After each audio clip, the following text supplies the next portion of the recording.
The more aligned you are with yourself, the more you know yourself, the more your dharma will naturally emanate from your life, because it's who you are. So your dharma is not so much about what you do, but how you do it. So two people could, again, write a book. They could give the exact same talk, do the exact same hairstyling, whatever it is, but it's how they do it. So it's super important to take as much time as you can to realize, what is my differentiating factor? What is my magic sauce that I'm bringing to the world? And oftentimes it's the things that we're the most ashamed about that are the things that really set us apart.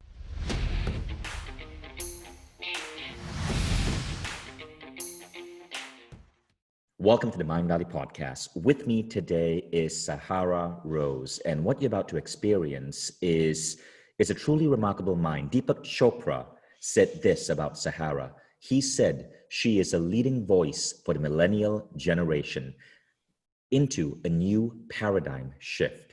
So Sahara Rose runs the Highest Self podcast. It's the #1 spirituality podcast on iTunes with over 16 million downloads. She's the founder of Rose Gold Goddesses, a sacred sisterhood collective about embodying the goddess within, with over 2,000 worldwide members. She's been a keynote speaker at Google and Facebook, as well as being featured as a nutritional speaker for Michelle Obama's Let's Move campaign at Harvard Medical School, and in Vogue, Forbes, NBC, and more. And today, we're going to be discussing the concept of Dharma with Sahara Rose. So Sahara, welcome to the Mind Valley Podcast. Thank you so much for having me here, Vishen. You are such an inspiration and expander for so many people, including myself, on embodying our Dharma. So I'm really excited to have this conversation with you today. So before we begin, Sahara, a quick note to all of you who might be new to the Mind Valley Podcast. So we record our podcast in a slightly unusual way. These recordings are done live. With us right now, we have between 300 to 400 Mind Valley All Access students on the set with us. And by set, what I mean is Zoom. And they interact with Sahara, they pop questions, and they help create a buzz and excitement, sort of a real world vibe for this podcast. So I'm going to be putting Sahara on stage so she can answer the questions on Dharma. She can take you on this journey in understanding Dharma and Ayurveda. But at the same time, I'm also going to spend some time answering questions from our live audience.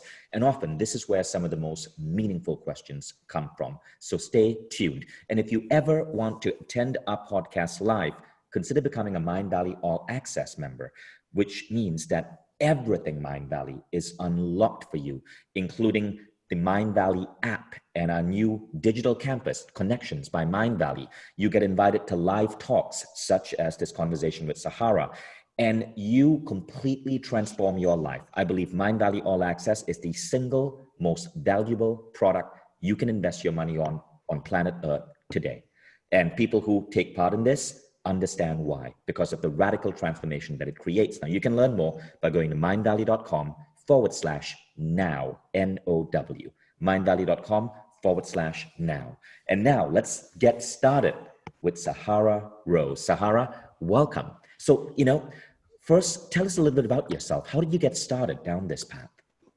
Yeah, so I think that every healer first needed the healing themselves, and that definitely is what happened for me. When I was around 21 years old, my body began shutting down. So it began with digestive issues that trickled into bone density issues, and essentially my body went into perimenopause when I was 21 years old. So doctors told me I would never be able to have children. My body was completely shutting down. I had all sorts of issues, from insomnia to IBS, et cetera. And doctors just kept prescribing me more and more medications. And at one point I was on everything from antidepressants to digestive pills and so much more, progesterone hormone. And I knew intuitively that something was off with that there was a deeper underlying reason why my body was out of balance. So I decided to do some research and go as deep as I could into especially ancient healing sciences, because they were so tried and true in their modalities. So I had obviously heard of Ayurveda growing up, but I never really took it seriously. I don't know what your relationship was, but I was like, yeah, my grandma talks about it sometimes, but no, not for me. And I actually, at that point in time, I was doing a lot of nonprofit work, and I was in Delhi teaching health and sanitation in the slums right outside of Delhi. And I decided to sign up for an Ayurveda course.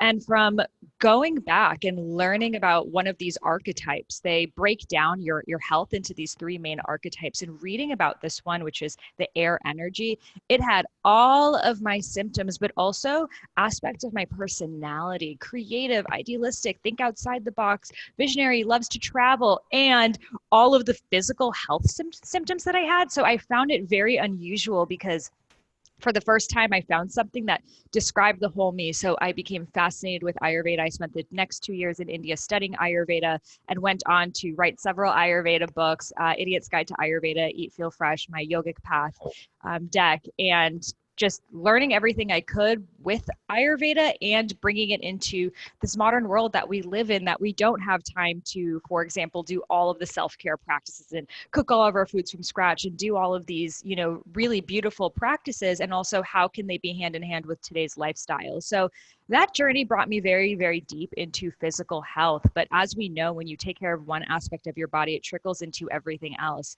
And from doing that, I was understanding myself at a deeper level than I ever had before. And it was giving me more strength and courage to embody who I was within.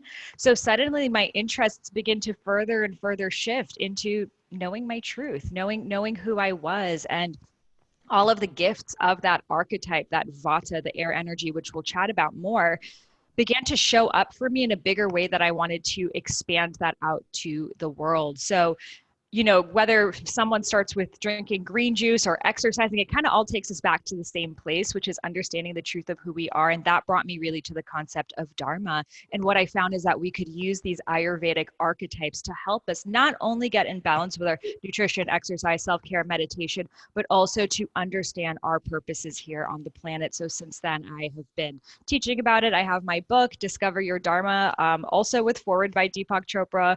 Sahara, Yeah. I think we need to run some definitions here, Yeah. because I admit what you're talking about. I've never studied Ayurveda, and I know a lot of people listening to the podcasts. Mind Valley covers such a wide area of personal growth, right? So we have 60% of the people listening to this podcast tend to be people who are managers, leaders, CEOs. They may not be as deep into Eastern spirituality as you are. And I think we may need to define two things. First, what is Ayurveda? And second, what is Dharma? Let's start with Ayurveda. Yeah, for sure. So Ayurveda is the world's oldest health system, and it's the sister science of yoga based on the mind-body connection. So most of the time when we think about yoga, we think about physical practices, exercising, and Ayurveda was really the science that was meant to always go hand in hand, balancing your body, your mind, all of the lifestyle practices that are related to, again, living your truth. The word yoga means to yoke, and the word Ayurveda means the science of life. So they were always meant to go hand in hand in this yogic lifestyle. A yogic lifestyle, what it really means is to live a life that's in discipline with understanding your soul. So then the word Dharma has over 16 definitions in Sanskrit, but the most common one, and the one that we'll be speaking to, is your purpose. So Dharma is the purpose that in Vedic spirituality, we would say that each of us were born with, each of us chose, which feels like, how would I choose this? But we all chose a purpose to come into this planet with, as we would say in Vedic spirituality, because we all needed to fulfill these specific aspects that the world needed to come into balance, whether it's to bring beauty to the world or to create deeper connections or to create solutions to people's specific problems or whatever it is. So when I say Dharma, just think purpose. And when I say Ayurveda, just think a science of life. Got it. So in this conversation, because of the limited time we have, we're going to focus specifically on Dharma. Okay, so you don't have to worry too much about Ayurveda if you are new to it. Feel free to Google it if you want. But I know what happens, right? When we have a conversation like this, and when you suddenly speak so passionately about Ayurveda, it starts like going around in people's heads, and then they can't shift their focus to Dharma, which is what we are really here to talk about. So just so we can close that open loop in people's heads, explain a little bit more about Ayurveda. No more than 5 minutes, and then let's shut that loop. We can maybe have a future conversation of it, and then let's shift to what we are meant to be speaking about, Dharma. Yeah, well, I really see them as interconnected, and one brought me to the next. So with Ayurveda, there are three main archetypes. Consider them based on the elements, so air, fire, and earth.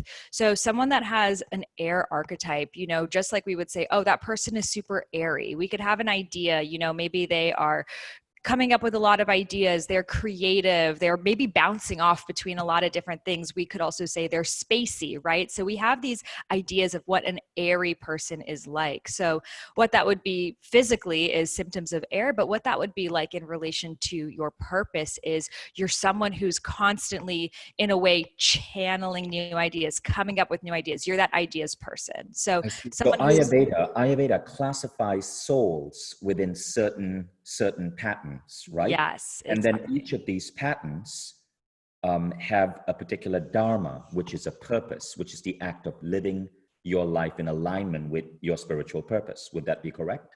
Exactly. And we're all a combination of all three, but in varying amounts. So as I speak about them, you'll find, okay, sometimes I feel like a really creative person, but not all the time. So we all have aspects of all three, just like we have aspects of all archetypes, all I see. astrological signs. But some of us were born really potently with one type of archetype, whereas for others, it may feel a little bit more equal and balanced between all three. I see. And is Ayurveda, because I've also heard people speak about Ayurvedic medicine. I've seen Ayurvedic oils. Explain what Ayurveda means in that context. Yeah. So underneath Ayurveda, underneath the science of life, there are so many different forms of self-care practices you can do. So Ayurvedic nutrition is one entirely its own modality. Ayurvedic spa treatments, clinical treatments, panchakarma, that's its own modality. Ayurvedic beauty, that's its own modality. And then Ayurvedic spirituality, which is what I speak more into, is its own, but it all comes down into this one umbrella and all looks at these three archetypes, these three doshas in the same way. I see. Got it. Thank Mhm. you. Thank you. Now, dosha. What is a dosha? Yeah. So the word, That's another word we have to learn. We have to understand. yes, all the Sanskrit terminology today. Yeah. So the word dosha means energy. It is an energy type, an archetype.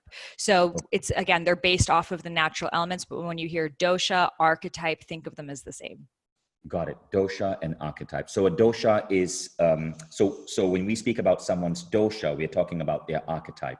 And Mhm. as you said, there are three archetypes in Ayurveda. Yes, exactly. Got it. Could you tell us the three archetypes? Yes. So the first one is considered vata, which is mostly air energy. So again, Mhm. creative, think outside the box. We say in our English language, a space cadet, airy fairy. We kind of have this negative terminology, but we could Yeah. also imagine that person to be like, constantly thinking of what's next. Maybe they're a bit of a trendsetter. They're Right. artistic. So that's really what that vata energy looks like. And it's the energy of creation, ideation. Then we have the pitta energy, which is fire. So that is someone who, just like the fire, a fiery person, they are sharp, they are goal oriented, they go for exactly what they want, and they will actually figure out what are you have a lot of pitta, for Right. example, like they let's say if they're going for a walk, they want to know, where am I walking to, and when are we going to come back, what's the time frame. So there's someone that has a very organized mind. They are really disciplined people, and for them, having systems and tools that can be repeated and grown is very important to them. So a lot of managers, I'm sure a lot of people on this call right now have a lot of that fire element, and that is something that you were born to share. You were meant to create systems and bring solutions to this world in this more formulaic way, and also bring it to balance with your vata, your air energy too. So sometimes letting yourself dream big, even though you don't have the step-by-step solution on how to bring it forth, but using that natural fire that you were born with to bring it into action. So I like to think of pitta, fire, the energy of Right. execution. Mm-hmm. And then Got it. kapha, yes, the last one is the earth energy. So we think of, an earth mama, someone who's very grounded. So they're someone who really cares about connection. They can really drop in one-on-one with people, feel them. So for example, Lisa Nichols has a lot of this energy. Oprah has a lot of this. Eckhart Tolle. They are people who can sit with you and really listen and dive deep and find the nuances of how you're feeling, because they have so much stability and anchoring and groundedness in their beings, which almost pulls from you because it makes you feel so safe. So we all have all three of these, the air, the fire, and the earth, but in varying amounts. I see. Beautiful. Thank you for explaining that. And so Ayurvedic medicine, Ayurvedic food is the act of putting the right alternative medicine or the right, massage oils or the right type of treatments based on your Vata, Pitta, or Kapha energy archetype. Exactly. Yes. So now let's get started with Dharma. Now that we've understood that, tell us about Dharma. Yeah, so your dharma is your purpose. It's the big reason why you are here. And just as we know that everything in nature is whole and has reasoning behind it, we can trust that we too are part of nature and that we were born on this planet not accidentally, but because we have an important gift that we are meant to share. So many of us, though 2020 has been incredibly challenging, are also at this time in this moment of transition. I feel like the dust is kind of rising from the rug and we're all sort of finding our parts in it right now. So maybe a lot of people are questioning, do I want to go back to this job? Do I want to go back to this career, this way of being, this home, this city? And how can I live more in alignment with my truth? So your dharma is understanding first who you are and then taking aligned action in accordance. So it's a bit different than just your career. It's not so much about finding your job. The difference between your dharma and your career is, I like to think of dharma like the company's mission statement, right? So your mission statement could be to bring art and beauty to this planet or to raise consciousness or whatever it is. So that's the mission statement. That's the underlying red thread that will always be there. Now your services, your offerings, that's like the different career roles you could play, the jobs, the projects you could work with. So for example, a lot of us, we kind of kick ourselves and we say, I don't have a purpose because I keep changing my mind. So I must not have a clearly defined purpose. So let's say you are someone that your dharma is to bring beauty to this world. So you may have been a graphic designer at some point, and then maybe that transitioned into being an interior designer, and maybe you were a hairstylist, and you may be, again, kicking yourself, why do I keep changing my mind? But really the dharma was always the same, but there were different modalities to bring it to life. So to raise consciousness, you could write, you could coach, you could speak, you could teach. There are so many different ways that you could do it, but the dharma is the why that will always be there throughout your life. I see. So one of the questions we wanted to pursue today is to talk about what's going on in 2020. It's caused transitions for so many people. How can we utilize this moment to align our careers with our dharma? So I would really, for anyone in a transitionary moment, to take this opportunity right now, because in a way it's a gift. It's not every year that we get to spend all of this time introspectively at home, really asking ourselves who we are. So I would take this time to really ask yourself, what are the natural gifts that I was born with? And what are the modalities that I'm best in offering them? So for example, let's say you are wonderful at helping people with their relationship problems, but you've noticed that when you're in conversation, coaching for a really long time, it really drains you out. So what modalities does it want to come out? Maybe you feel like you could write for a really long time and it's something you want to do more of. So how can I pair that modality with that interest? I always say that excitement are like breadcrumbs that are guiding you towards your dharma. So you'll always see, like, a year before you actually stepped into something, that excitement, it was like that thing you wanted to Google in your free time, or that book you want to read, or that thing you kept bringing up into conversation. And that's because it was in that, again, that vata stage. It hasn't really come forth yet. It's the seed underneath the dirt. So if we water it, we nurture it, it can come out. And it doesn't mean that every single idea we have has to become a career. I think especially in entrepreneurial community, it could be very like, have an idea, monetize it, like bring it to the world. And it doesn't have to be this way, but you could be learning about a modality and maybe it infuses what you do right now, or maybe it's 10 years from now. But it's really important to follow those interests, see them as nudges coming from the divine, and then notice, where does this red thread take me? In Vedic spirituality, we like to say kriya, which means flow. You know, we speak about flow so much, and it really is so important, because if you think about flow as the universe guiding you in the direction of your dharma, your purpose, then you realize that the synchronicities you experience, the meaningful conversations, meeting the right person at the right time, which takes you to the next place, well, that's actually happening for you, because if the universe wants to become whole, it wants everyone to be living their purpose, then of course it's going to be propelling you in the direction of your dharma. So those are the experiences that you almost feel like I'm a little bit like seated back, and the universe has sort of taken the wheels and is taking me to destinations that, you know, you're still taking the action towards, but you couldn't have done on your own. And this is a sign that you're falling into that kriya, that flow. I see. I see. So is there a way we can accelerate our movement towards this dharma? Yes, definitely. Well, the more aligned you are with yourself, the more you know yourself, the more your dharma will naturally emanate from your life, because it's who you are. So your dharma is not so much about what you do, but how you do it. So two people could, again, write a book. They could give the exact same talk, do the exact same hairstyling, whatever it is, but it's how they do it. So it's super important to take as much time as you can to realize, what is my differentiating factor? What is my like magic sauce that I'm bringing to the world? And oftentimes it's the things that we're the most ashamed about that are the things that really set us apart. So let's say, for example, like I love to dance. Like it's something that I was like, how is that going to fit in with like Ayurveda and Dharma? Like it feels so unrelated. So I never really showed that side of me. And then slowly, the more and more I showed that side of me that loves to dance, I love to DJ, I love to like be in the vibration of music. And the more I brought that to the table, even though it was the thing I had the most shame around, the more my people, it doesn't mean all people, but my people began to connect with me, because it kind of shows people that you're not just this one thing. I think humans don't want to connect with like a perfect brand. They want to connect with another imperfect human. So think about that thing. If you're not really sure what your differentiating factor, what are you the most ashamed about? What is that weird quirk you have, or that random interest? And how can you bring that to the table? I see. I see. That is so interesting. A weird quirk, a weird interest, to bring that to the table.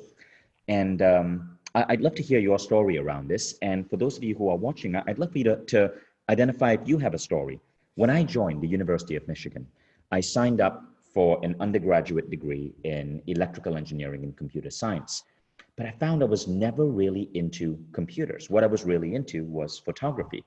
And so I would spend all my time just like really obsessing about this one class I had on photography. And I would like skip homework and skip lectures on computer science. And I felt like I was kind of like screwing up my college my college credits and my college GPA. I barely graduated because I spent so much time obsessed. I was supposed to be an engineer, but I spent so much time obsessed with art, obsessed with photography, obsessed with performing arts and short drama and theater. It was only 10 years later, when I graduated and I started Mindvalley, that I realized that indirectly what I was ashamed of, what I was ashamed of skipping computer engineering classes to learn to be an actor, to learn photography, because in my culture that was considered useless. If you grew up in an Indian immigrant family, art, it's all about earning money because immigrants need to survive. It's a culture that emphasizes hard work. So I felt ashamed of it. But it was only 10 years later when Mindvalley was founded that I realized that I was following my Dharma. If you go to the Mindvalley website, you'll notice our obsession with photography, right? Like all the teachers you see on Mindvalley, it's original photography. You'll see that obsession with art, with design everywhere. And as for performing arts, it's what allowed me to become a speaker. It's what allowed me to be on camera with you right now and not mess up my words, to be able to flow directly. And so I realized that I was following my Dharma, but you are right. I was ashamed of it. I was ashamed because I felt I wasn't being true to my parents who were paying for my university degree, and they wanted me to be an engineer. So I wonder, did you experience something like this in your life? Oh, goddess, story of my life. Yes. I also come from an immigrant background. So so much pressure on of course making money and getting married and like doing the right things that you're supposed to do to survive. And what actually really helps me understand is Maslow's hierarchy, which I think a lot of people are familiar with. And Maslow's hierarchy is actually really related to the chakra system. You could look at that in spirituality, which is the system of balancing the energies, the circles of energy within the spine. But I'll speak more into Maslow's hierarchy because it's more familiar with people. So at the bottom of Maslow's hierarchy is just having your most basic needs met, your survival needs. So that's going to be your focus. And once you've reached those survival needs, then you'll go towards, okay, what could I want? Maybe a big car, an SUV, whatever it is. And then from there, only once you've gotten essentially the things that you want, you need, then you start to reach towards self-actualization, which are really these types of conversations. So a lot of times when we have immigrant parents or ourselves went through our own journey of survival, it can be hard for us to take those risks, to do those things that are kind of reaching for self-actualization because our entire existences have been so focused on survival. So when we see someone else doing that, we're actually shaming them out of fear that they may not be able to survive. It's our fear of, well, Vishen may end up homeless. He may end up a starving artist. We don't want that to happen for him. So we don't know the modalities to use. So maybe if we guilt him enough, then he'll stop doing it. So definitely the same experience for myself with my family. And I believe that our soul, in a way, chose these obstacles to give us the strength we needed to embody our Dharma. So you might have been born with your purpose, but you weren't born with the embodiment to be able to bring it out to the world.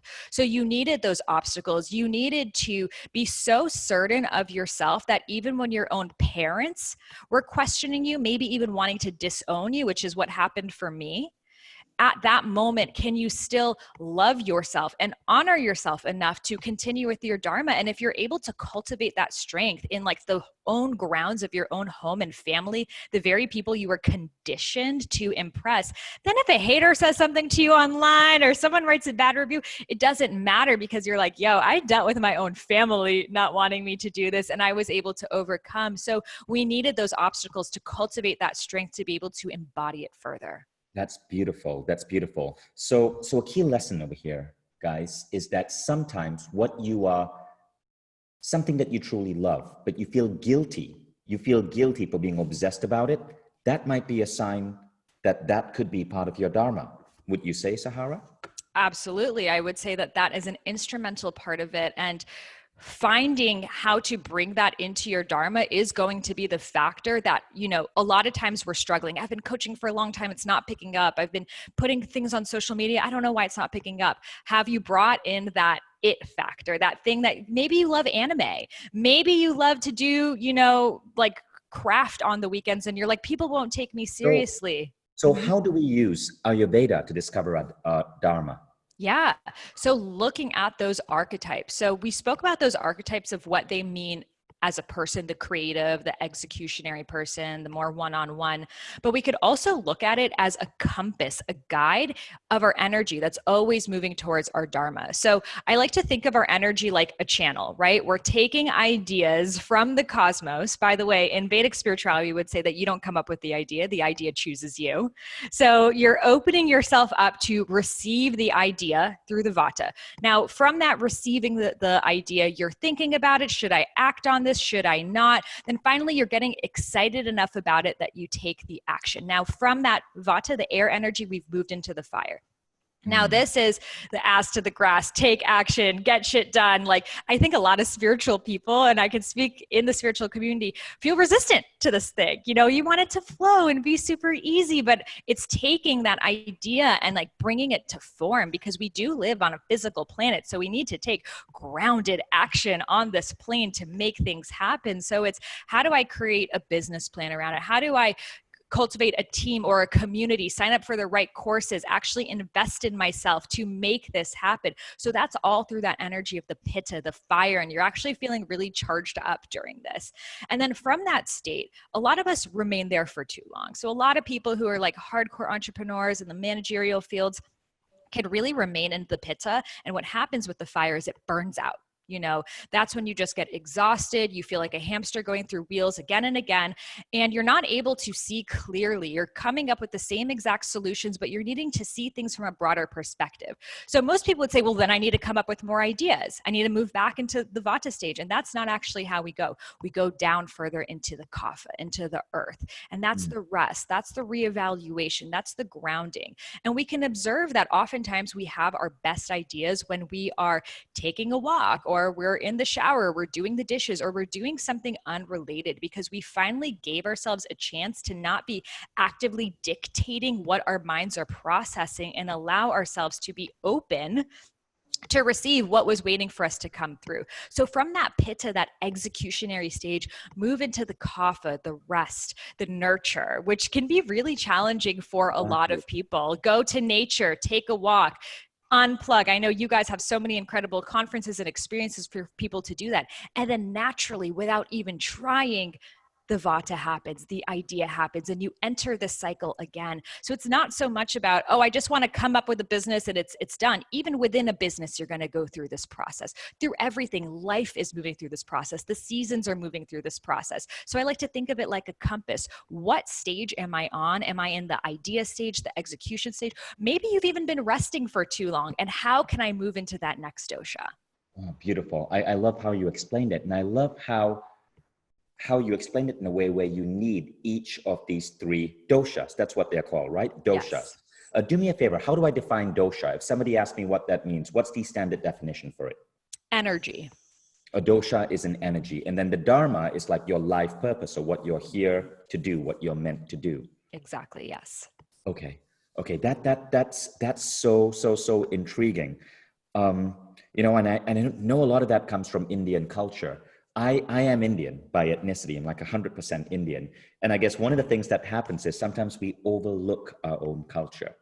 And that could be why I'm so not aware of Ayurveda or Dharma or dosha. This is new to me. I understand some of the Western definitions of it, but when you bring in the Indian definition, surprisingly, as someone of Indian origin, I don't know it. It's so interesting. I got to pick up a book and I got to go deeper in this. Well, I think your soul knew it and it called in this experience to remember.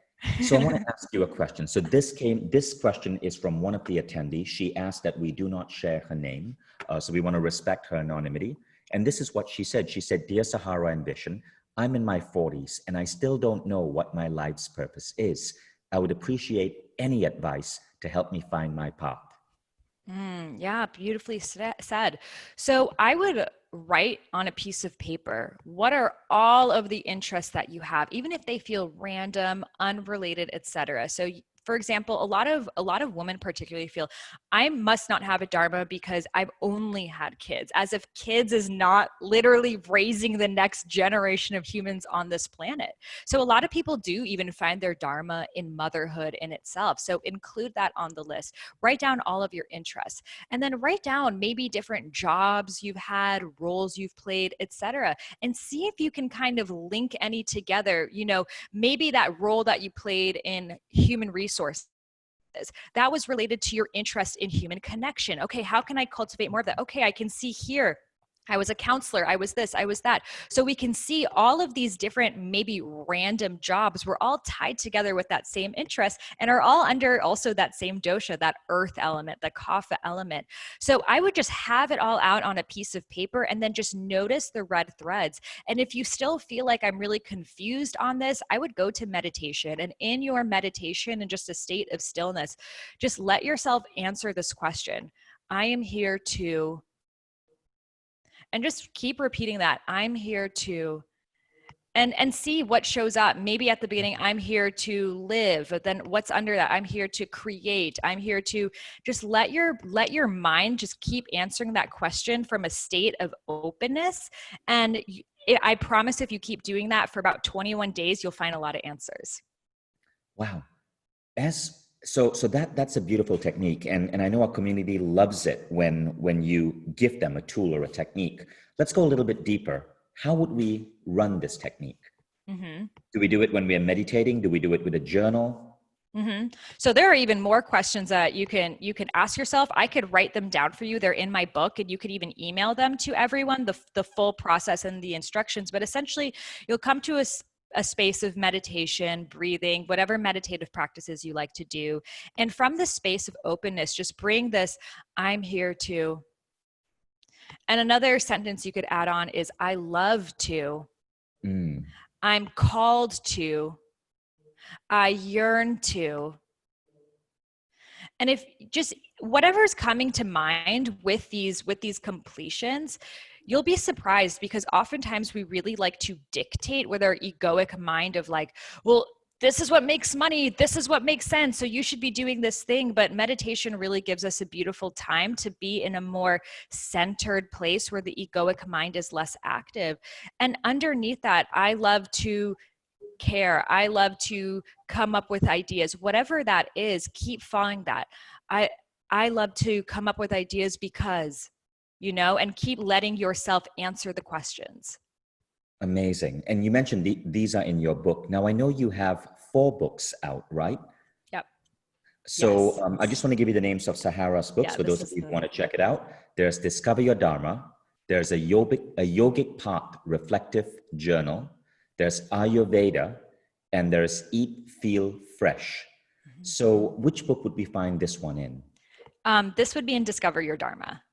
That is a beautiful cover. Hold it up for a moment so our YouTube audience can remember that cover.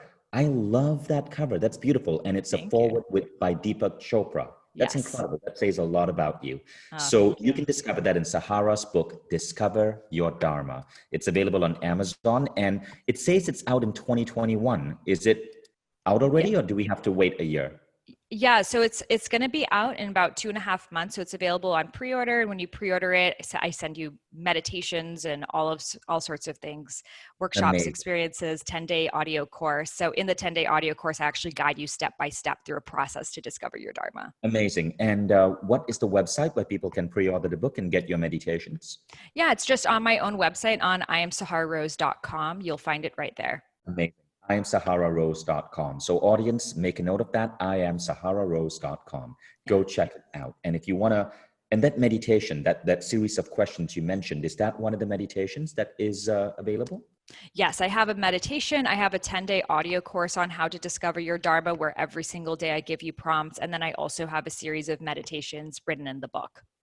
Amazing. Thank you, Sahara. That's very generous of you. Yeah. So I love that exercise you gave. Here's the next question. What can you do if your family is not supportive of your path? Yeah. So, again, this was definitely my experience, and for so many people. And I think the first thing is to remind ourselves why. Oftentimes people, they might genuinely be afraid, or they may have never explored their Dharma for themselves, so they might not think it's possible, right? So we all have that like random uncle who tried to become a rock star and it didn't work out. And he's like, don't follow your dreams. It's never going to work out, So that's why it's important, especially when you're on this journey at the beginning of discovering your Dharma, be careful who you're sharing and seeking advice from, because some people who have felt very jaded by trying to find their Dharma and quitting, and by the way, the only way that you wouldn't find your Dharma is if you give up. If you continue, you 100% will find your Dharma. But oftentimes we ask people who ended up quitting because it didn't work out for them in that first iteration. So then our Dharma in that very primal phase it's still like a baby egg, right? You have to take care of it. So that's why it's important to really only ask for advice from people you feel really safe with. So when family members are not supportive of your path, most of the time they, again, are reflecting their own fear that they have not been able to find their Dharma, or they're so afraid that you're going to go on this quest that they've never seen happen for anyone else before, and it's going to be risky. So we're kind of living in this interesting shift, whereas before it was almost like a bet. You could either make it or not. There was one corner office, who is going to get it? And we live in this really beautiful time now with the internet, with the rise of technology, that there are so many different possibilities. So oftentimes our parents come from a very different generation that they just don't know what's possible. So they may be sharing their unknowingly limiting beliefs upon us. And if we harbor those on our own, then we're not doing our role here to break generational bonds. We're actually just repeating the same limiting beliefs that came from that generation. So if they are actively trying to withhold you from doing your dharma, or using tactics or verbal abuse, then I would just not communicate with them on that respect. I would not be like, hey, I'm trying this new online business. They're not the people to go to your Mind Valley Network, go to someone else for that. But if they are curious but they're just a little bit apprehensive, the invitation is to help them discover their dharma too, because most of the time they've never gotten the opportunity to question themselves. Who am I? How am I here to serve? Oftentimes, because for women, their role, their responsibility was to take care of children. For men, it was to provide monetarily at any means possible. So ask them, what have you always been interested in studying? What are your curiosities? What are your interests? And then the more and more that they get to understand themselves, the more they're going to naturally be supportive of you doing the same. I see.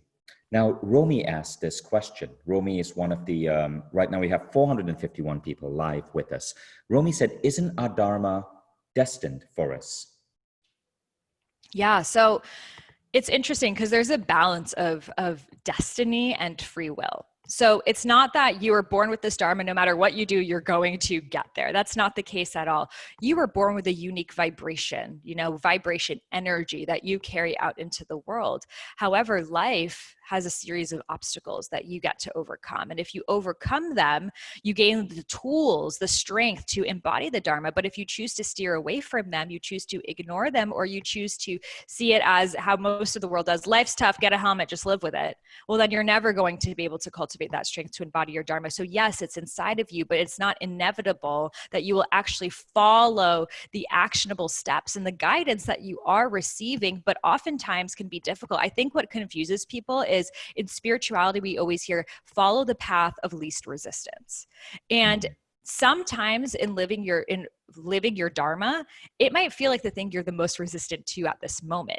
On the greater scheme, it's the path of least resistance because it's the path that's in alignment with your dharma. But when you've taken a series of actions for many, many years that have taken you off course, you might feel very, very resistant to meditation, to understanding yourself, to creating these changes in your life. So it doesn't mean that, sometimes people use this take of path of least resistance to become docile, to say, well, I'm here, so I might as well just accept it, and using these same tools. And that's not really what it's about.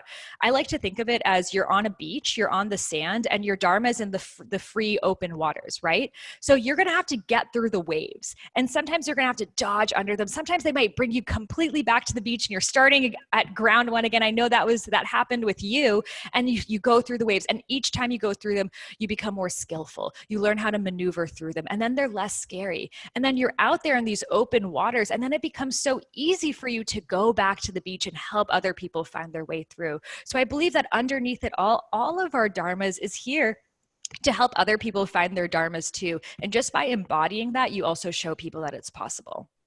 And can someone have multiple dharmas? Absolutely. So we can have multiple expressions of what our dharma is. That mission statement is the same, but the expression of it can vary. So different archetypes may show up for you at different times of your life. So for example, let's say you are a mother or a parent. That nurturing, that kapha, that earth energy is going to show up for you because you're literally taking care of another human. So that's probably going to show up in other areas of your life too. Maybe you're thinking about ways to take care of all children in the world. I know you guys started a whole parenting aspect of Mind Valley. So that's showing up for you because it's a role that you're playing in this time. But then maybe your kids go off to college and this entirely new iteration of who you are shows up. So different aspects of your life, different chapters of your life will bring about different expressions of your dharma, but that underlying truth and that vibration lives throughout it. Beautiful. Now, how can someone find out if we are living in alignment with our dharma or out of alignment? Yes. So I like to think of dharma as the end of a highway. We were all born on this highway of life, and dharma is that end of the highway. So when we're living in alignment with our dharma, it feels like we're on cruise control. You can kind of just like feel this feeling of feeling supported. Again, that synchronicities, meeting the right people at the right time. You're cruising down the path with a bit of ease and grace and fluidity. Again, there are challenges, but for the most part, you're feeling that support. So that's Kriya, and that's how we know we're living in alignment with our dharma. We're feeling that natural propelling. Now, oftentimes we get, waysided. We see the exit signs on the side of the highway. They might say, become a real estate agent. You'll make a lot of money. You don't like it, but you'll make a lot of money. Or your parents will be really mad at you if you do that. So come over here and get married, or, whatever it is. So then we're like, oh, okay, well, I guess I'll peer over this exit. A lot of people are going down this exit. This exit seems to make sense. I don't even know what's at the end of this highway. It's too risky for me to go down the end of this highway. So let me just get off this exit where it's safe and comfortable and I see everyone else is going. So from that getting off the highway, that's when we begin to experience the barricades at the side of the highway. So we've all heard the word karma. So in Sanskrit, karma has many different meanings, but we also like to think of it as bounded action by the universe, right? Bounded action. So those barricades on the highway. So what it feels like in our actual lives is it feels like first a poke. Something feels off. You're feeling a little bit anxious about your decision. You're not feeling complete excitement over it. You're hesitating, but you're still doing it anyway. So most of the time we don't listen. And then the poke turns into a punch. And that's, bigger situations showing up, problems arising. These are more obvious reasons that we should be shifting gears, getting back onto Dharma highway. But again, a lot of the time we don't listen. And then eventually that punch will get stronger until it can turn into a collision. That can feel like a breakdown. That can feel like suicidal ideation. That could feel like so many very deep, dark corners that we can turn. For some people, that's what it takes to move towards their Dharma. For people like Eckhart Tolle, some people with very powerful purposes, they needed to get to that point. People need different levels of breakdown to make that shift. Some people still never do. It's not inevitable. Some people continue to live from that state. So if you can notice, am I feeling that synchronicities, the flow, the kriya, or am I feeling the karma, the blocks that every day feels like a drag? And then how can I make one decision every single day to bring me back towards flow?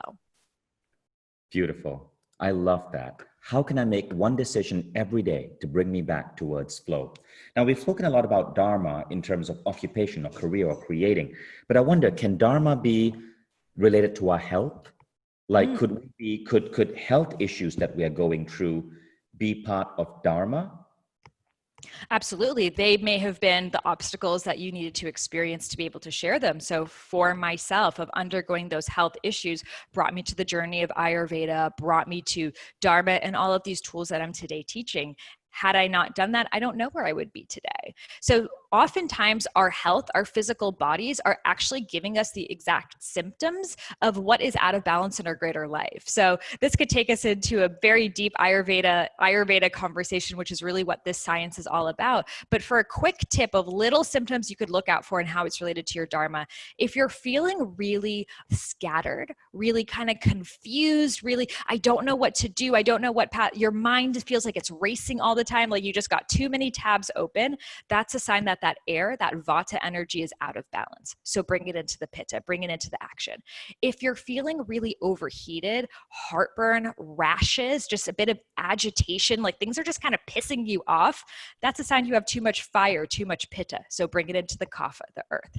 If you're feeling really heavy, sluggish, tired, you wake up in the morning and no matter how much coffee you drink, you're still so tired, you're gaining a lot of weight, that's a sign that kapha, the earth energy, is out of balance. So bring it into the vata. So it's beautiful because now we can look, rather than trying to sugarcoat what's happening in our bodies or put a Band-Aid solution on it, what is my body telling me and how is it shifting me towards further alignment? I love it.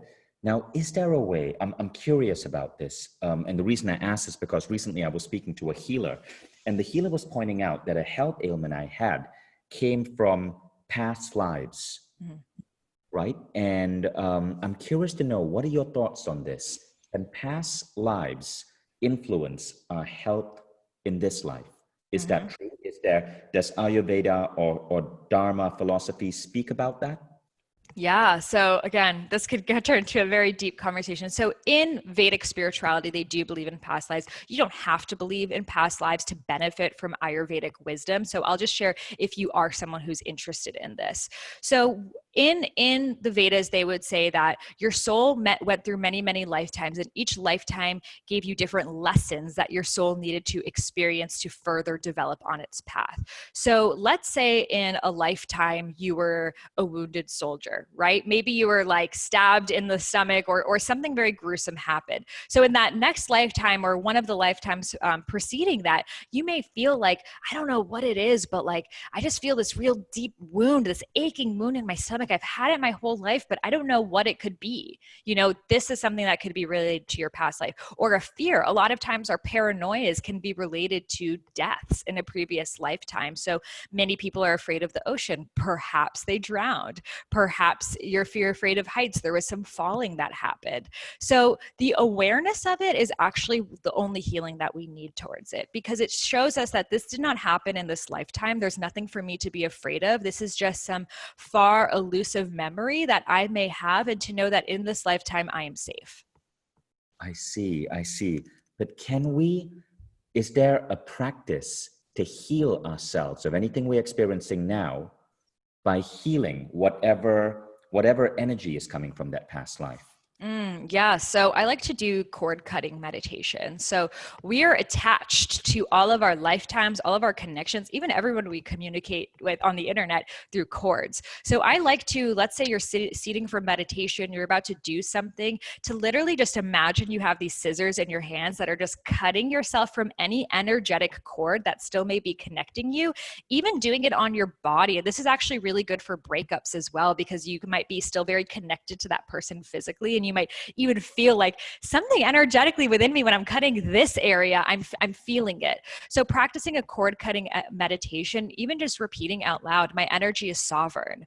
I am clearing and erasing all previous lifetimes that do not serve me. I claim my sovereignty. I claim that I am in my full power and my full expression. So even just that declaration can be a huge reminder for you to realize that this is your lifetime to shine. You are here on this planet to do your Dharma, to live a path of joy and service. And anything that happened in previous lifetimes, they were lessons for you to cultivate the strength that you need right now to flourish. Beautiful. I love that. Thank you, Sahara. So there's so much more we can go into. And for those of you who are interested in going deeper down this path of understanding Ayurveda and Dharma, definitely check out Sahara's upcoming new book, Discover Your Dharma, a Vedic guide to finding your purpose. It's available on Kindle for $9.99. You can find it on Amazon, and it is Sahara Rose's latest book. Sahara, how can we find you on Instagram?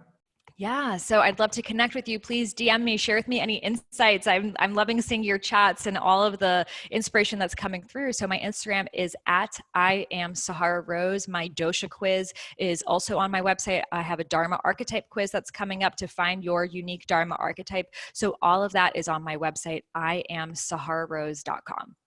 Thank you so much. And thank you all of you on Mindvalley All Access for turning up for this live recording, for sharing your questions, your comments. You know, reading your comments just allows us to deliver so much more value, because it's exciting to be able to actually see and interact with the audience. For those of you listening on a podcast or watching this on YouTube, if you're not yet a member of Mindvalley All Access, go check it out. mindvalley.com/now. And you can read all about Mindvalley All Access, all the teachings, the quests, the content that's unlocked for you, the community with our app that allows you to meet friends in your local city. It completely transforms your way of life, and it is the best education money can buy. Go try it out for yourself. mindvalley.com/now. Thank you so much, Sahara. Thank you so much, audience. And I will see you on our next recording. Take care, guys. Bye. Bye. Thank you so much.